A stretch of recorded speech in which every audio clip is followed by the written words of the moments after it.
The Palestinians are deadlocked with Israel and deadlocked amongst themselves. So what do they do now? This week, in a special edition, Conflict Zone is coming to you from the Berlin Foreign Policy Forum. And my guest is the veteran Palestinian chief negotiator, Saeb Ereqat.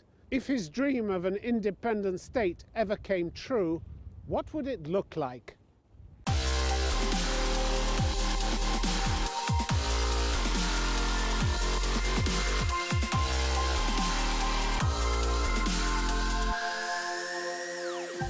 Saeb Ereqat, welcome to Conflict Zone. Good to see you, Tim. You're a reluctant peace negotiator these days. How many times have you tried to resign the post? You said a few years ago 8 times, but it's probably more now, isn't it? I don't have a job since 2014. I'm jobless since Netanyahu stopped the negotiations. So I've been busy with my health. But the Palestinians are closing doors as well, aren't they? Well, closing doors with the Americans. Well, nobody benefits more from opening doors with the Americans than Palestinians, and nobody loses more in closing doors than Palestinians. Well, that's why President Abbas told Donald Trump, "Damn your money and may your house be destroyed." No, that's President Abbas and myself met with President Trump and his team in 2017 37 times. I think we hold the records. And then you came out with that. And then, all of a sudden, President Trump decided to take unilateral dictation steps rather than negotiations. He declared Jerusalem as Israel's capital, moved the embassy to Jerusalem. Then he didn't say it couldn't be your capital as well, did he? He didn't say that. What did he say? What did he say, Tim? Do you remember what he said? Of course I remember what he said. I was in the White House 30th of November, meeting with Jared Kushner and Jason Greenblatt, planning for my president to come and meet President Trump on December 5th. He said he was not ruling out Jerusalem as part of your capital as well. I'm going to tell you facts. Please. I tell Mr. Kushner tomorrow, 30th of December, 30th of November, 1st of December, you're supposed to sign on not moving the embassy. And he said to me, no, we're not going to do it. I said, then my president's trip is canceled. You want to meet my president on the 5th and declare it on the 6th? So you make him look like he's colluding with you? He said, you can't do that. I said, I can do that. And if you do this, if you recognize Jerusalem as Israel's capital, you would have disqualified yourself from any role in the peace process. Saeb Ereqat, the fact remains you can't get on with this administration. You're not going to work it. You said they're not honest brokers. You've said that. You've accused them of not being honest brokers. Over the years, you've worked with many US administrations who were much better disposed towards you, and you couldn't do a deal with them either. So you keep on waiting for someone better to come into the White House? Well, you know, you can say this, and you can say that as Palestinians, I have recognized the state of Israel's right to exist and live in peace and security next to the state of Palestine on the 67 lines. I did that. I accepted resolutions 242 and 338. My president accepted no violence, only through negotiations.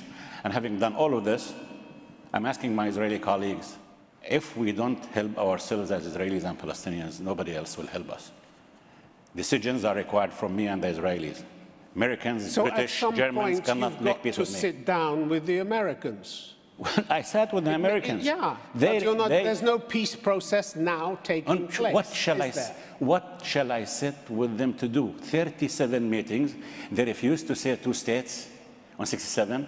They moved their embassy. They closed their consulate, which they established in 1844 in Jerusalem. So what are you telling me? You're out of ideas? No, I'm not. You're out of ideas. No. Look, I'm going to recline my. Okay, so answer me this question. I'm going to recline. What is your next move? What's your next move? To recline my feet, okay? Because I've done everything humanly possible to make peace. Nobody ever does everything. I'm there. Now look, Tim, from the River Jordan, my hometown, Jericho, which you know, to the Mediterranean, 50.9% are me, the Christian and Muslim Palestinians, and 49.1% are them. And General Dickel said today that the only option is the 2-state solution. I'm asking you what your next move is, Saeb Ereqat. My next move... You're not talking to anybody. You say there's no point talking to anybody. No, I'm not saying I'm not talking to anybody. I'm talking to you, talking to the Europeans, I'm talking to the Russians. Look, we went as far. And you can't get a deal without the Americans. No, look, and you know that. Where are the Americans? You know, someday you will have to sit down with them. Someday. I did not stop meeting with them. Someday you will have to sit down. I did not stop meeting with them because they, once Theodore Roosevelt said that the White House is an office of international morality. And he's right. And this White House requires giant statesmen, not real estate agents. They think by twisting my arm, by blackmailing me, by cutting $844 million aid to me, including hospitals in East Jerusalem, the only cancer center, eye center, the French hospital, by cutting $230 million of these poor Palestinians and $304 million from United Nations relief and work agencies, they think they can, it's a real estate deal to sell Jerusalem? Of course not. Superpowers, look. Let me ask you this. Just let me say one sentence. Please. Throughout history, we've seen powers and superpowers come and go. Anyone who puts his ideology, conviction, belief above his thoughts will doom us and him. And President Trump, look, I have 612 pages of minutes. When I summarize them, I'm not only worried about Palestinians and Israelis. I'm worried about you in Europe. It's fine. I'm worried about Latin America. I'm worried about Africa. I'm worried about the Spanish waking up one morning, finding out Barcelona, the capital of Catalonia, because the price is right. Or the Kuril Islands. Sooner or later, Saeb Ereqat, you have to talk to him. You've been heavily criticized for what some people have called a scattergun approach, both to diplomacy and decision-making. The Palestinian academics, Hussein Agha and Ahmed Khalidi from Oxford University, they referred last year to what they said was a series of seemingly inconsistent and poorly thought-out diplomatic moves. That's your territory. Like what they call the unconvincing threats to dismantle the Palestinian Authority. How many times has that been threatened?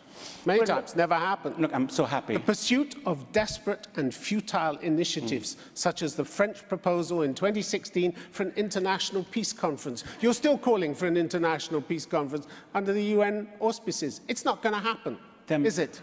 You know that. I'm so happy that you're quoting my colleagues, Agha, Khaldi, because, Palestinians don't need to see with the eyes of Abu Mazen or Saeb Ereqat or listen through our ears and speak through our tongues.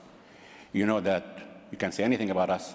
We're a full democracy. Really? We'll come on to that in a minute. We'll come on to that a bit later. We're human beings. We're just we'll come on to your crackdown on free speech a bit later. We make mistakes. When you talk about democracy. We make mistakes. But let me finish my point about the other point before you get me into the other one. All right? What I'm telling you, no one benefits more from reaching peace more than Palestinians, and no one stands to lose more in the absence of peace more than Palestinians.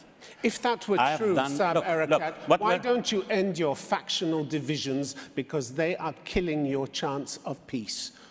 I agree with you. This is on me. Yeah, it's on you. I agree with you. And you don't do it year after year after year, the same factional divisions with Hamas, with the other Palestinian factions. You can't do it. You can't put aside your factional interests for the sake of the Palestinian people? We have 26 Palestinian political parties, and our only request... Is that an excuse? Look, Hamas is a Palestinian political party. I'm not trying to exclude them. All I'm telling them, Tim, we differ. But once we differ, it's ballots and not bullets. And they have to understand that I cannot have a Palestinian state without having one authority, one gun, and the rule of law. Yes, everybody tells you that, but nobody tells me this. This is for me. Year you fail to do it. No, I'm not failing to do it.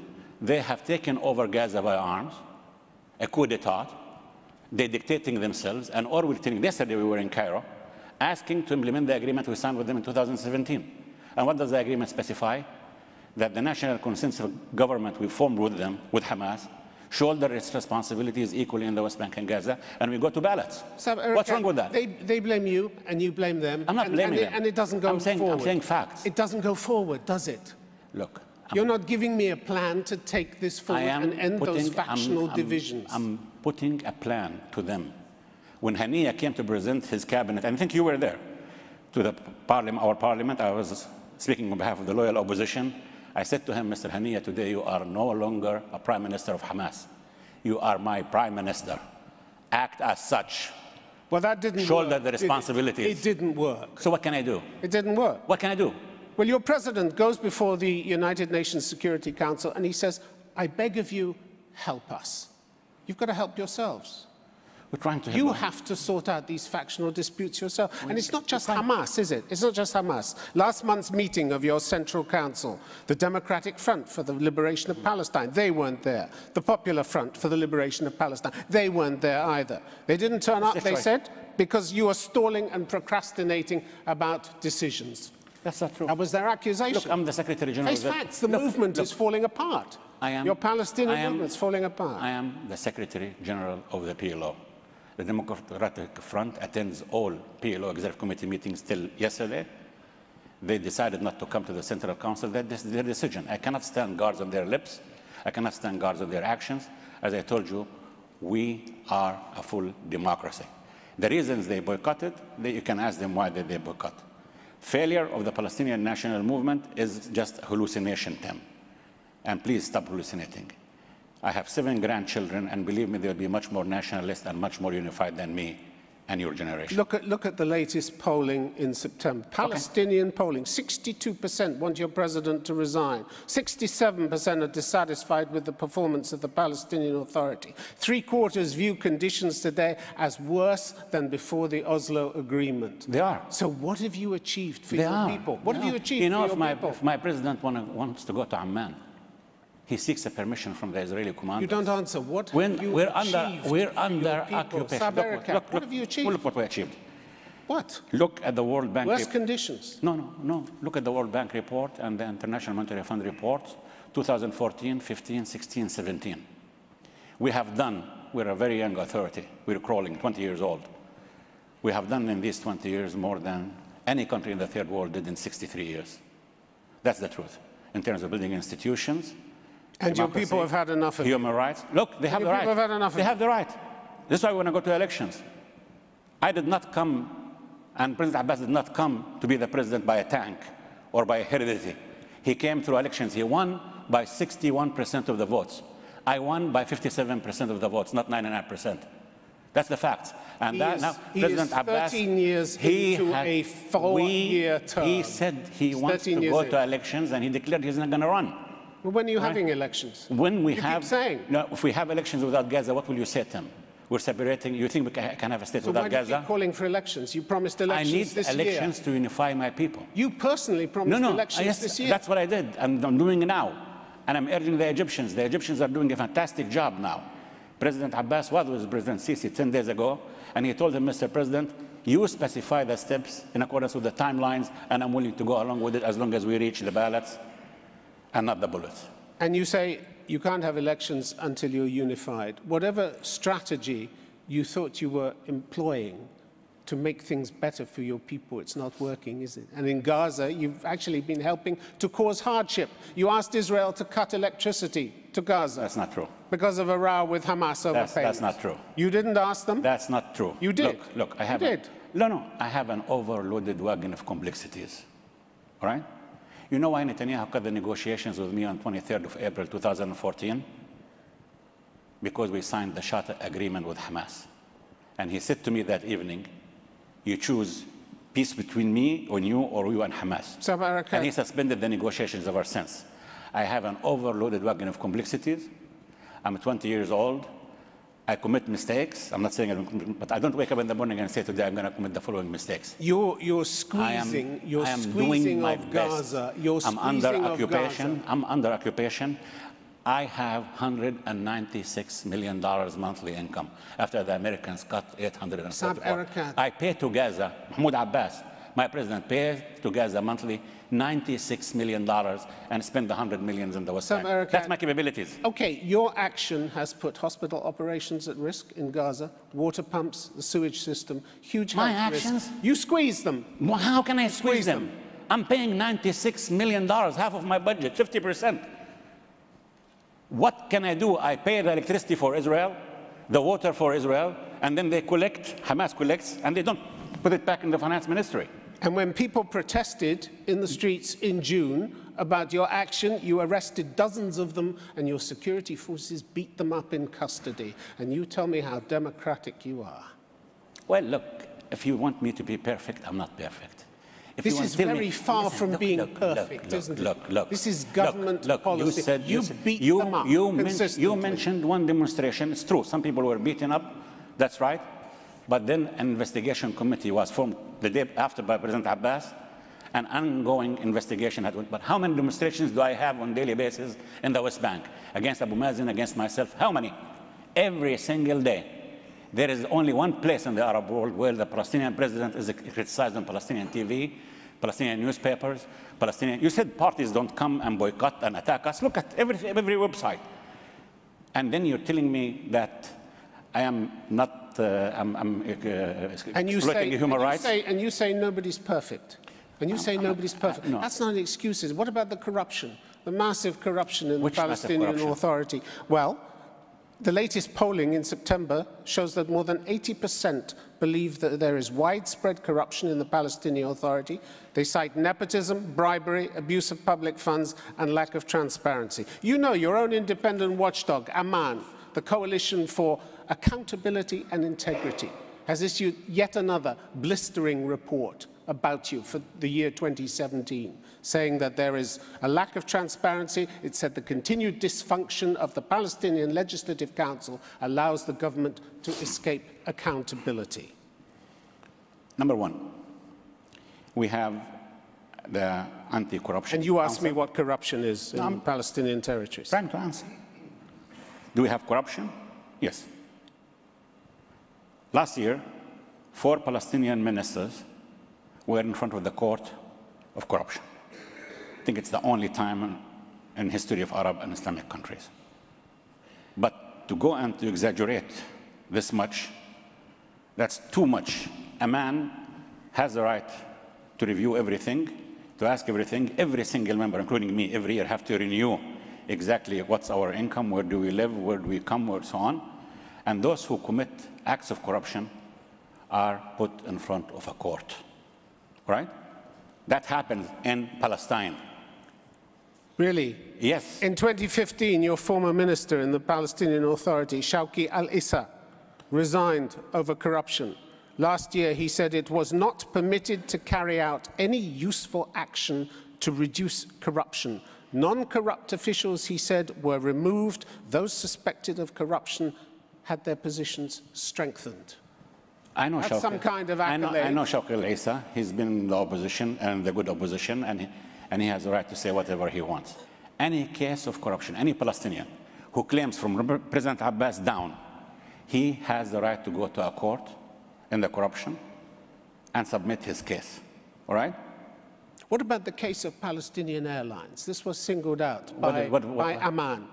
It said the Treasury last year continued payment of hundreds of salaries to employees in Palestinian Airlines. There is, of course, no Palestinian Airlines. The company is not registered in accordance with the law. There is no center of responsibility. How do you explain these hundreds of salaries when you have an airline that has flown, what, 2 years out of the last 13? Yes, our 4 planes were destroyed by the Israelis. And we have people who were working there. Hundreds of salaries. Not hundreds. It's a big fraud, Saeb Ereqat, just a second. Isn't it? Just a second. We have a pension system. When you work for as many years, I think 25 years. They've flown for 2 years out of 13. They were before. They've flown for 2 years. They were before. 2005 to 2012, they didn't fly. Before. We had something called the President Arafat plane. We have pilots, we have people who maintain the planes. It was an Algerian plane. Hundreds of salaries. Not hundreds, not hundreds. You're telling me Amman got it wrong? Yeah, of course. They get you know this case intimately, do you? Look, I know that every case I know very intimately. And so where's the money going then? The money, nobody pockets any money. Tell that to Amman. Yes, I'm telling that to Amman. And we review this with Amman. And by the way, Amman comes and submits the report to President Mahmoud Abbas. And if this is the case that you worry about, that the problem in Palestine is my corruption, my undemocratic, and this is why I'm under occupation, and this is why I cannot qualify Hamas, and this is your problem? Let's get on to the real problem. Let's get to the real problem, exactly. Which is the human rights abuses. Human Rights Watch, which you've dealt with for many years, has just produced its latest report, compiled over 2 years, which features credible reports of shocking human rights abuses by your security services. Your abuses How many cases the human rights specified? They base their investigation on 147 interviews, as you know well. In 2 years, yeah. As you know well. Yes. Shocking abuse. Yes. They say that there are violations of international humanitarian law and contravene the legal obligations that you took when you signed up to human rights treaties over the last 5 years. Torture, extensively documented, may amount to a crime against humanity. And you're telling me you're a democratic state. We are. And you allow torture on a daily basis. No, we are. We are a democratic state. You allow torture on a daily basis. Look, the Human Rights Watch is a respected organization. By the way, in the newly elected executive committee of the PLO, we formed a department for human rights. We took their report very seriously. The next morning, the Prime Minister, myself, the Minister of Interior, the Deputy, we met and issued a statement taking into account to study every single word in this report and formed a committee to investigate every single matter. Right? You say this every time. I'm not saying this. I'm acting on this. No. And if you think one day you will wake up and you find Palestinians are void of mistakes, we're not going to give up mistakes. I got the same answers from you 10, no, 15, 20 you years get the answer. I got exactly the same answer from me. You know, Tim. This is the problem with growing old. You remember a few things, you know?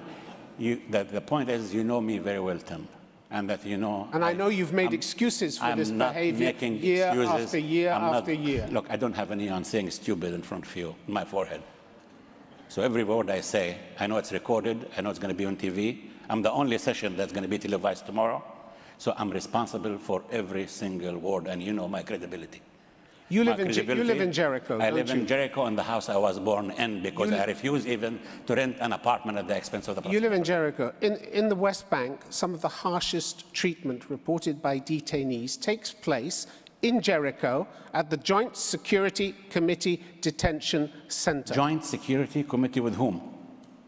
This is Human Rights Watch reporting. The Joint Security Committee Detention Center. Officers force prisoners into painful stress positions, long stints in solitary confinement. A young man from the Balata refugee camp said he was twice subjected to electric shocks and once had a cord tied around his genitals. So much for signing the Convention Against Torture. We are members of the Convention Against Torture. And you abuse it, and you violate it on a regular basis. As I told you, the 147 cases for 2 years, 24 months are being investigated, and each single one, people who have committed these atrocities will be held accountable. That's my promise. How many people have been held accountable? Look, how many? How many? Many. How many? You can't tell me, can you? Governors. 3, 5, no, wait a minute, 7, wait a minute. I cannot tell you numbers, but I can tell you that security officials in certain areas were sacked, fired. They were demoted. How many? Governors. How many? I really cannot, as I told you, my credibility means so much to me. It doesn't mean anything unless you have a number. I will get you the number. I don't have it with me now, but many. You're also cracking down on freedom of speech as well. How? January last year, your security forces detained Faris Jabbour, a student from Hebron, about his participation in a book event organized by the Islamic group at his university. He'd already been arrested 5 times on charges that turned out to be false. You go after these people again and again and again. He was taken on one occasion to the Jericho Detention Center, where officers alternated between kicking and hitting him with a stick. You're smiling. This is nothing to smile about. No, because I live in Jericho.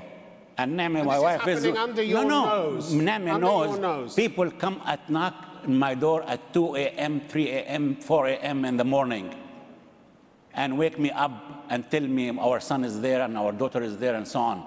And I go with them. So you know it's going on. Of course. And then I go and interfere and stop it on behalf of the president and the prime minister. How democratic you are. We are. At the same time as you That's know why when it happens, we stop it. We admit it. We don't hide it. We don't find excuses. We don't buy people. People have their own lips and ears and eyes. But if you want me to be the perfect model for you, I'm not perfect. Aren't you ashamed of all this that's been going on? In some cases, I'm ashamed, yes.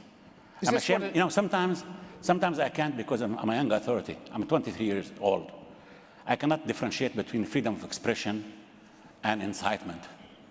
Sometimes I cannot, I have to tell Palestinians, please don't smear, don't talk about people because of their religion, because of their color, because of their belongings, because of their affiliation. So sometimes we have people who attack others for their religion and so on. I'm ashamed of it. Is this what a future Palestinian state would look like? The future Palestinian state would look like human rights abuses, the discussion that's going on now. Crackdown on free speech, no. internet controls. The future of the Palestinian state will be the future of democracy, human rights, women's rights, accountability, transparency, and the rule of law. This is my promise. So very different from what you have now. No, it's that, you know, very different. You mentioned we're 6 million people in the West Bank and Gaza. You mentioned 147 cases in 2 years, which is too much. We're dealing with each one of them separately, giving them our attention. Okay. That's what we promised.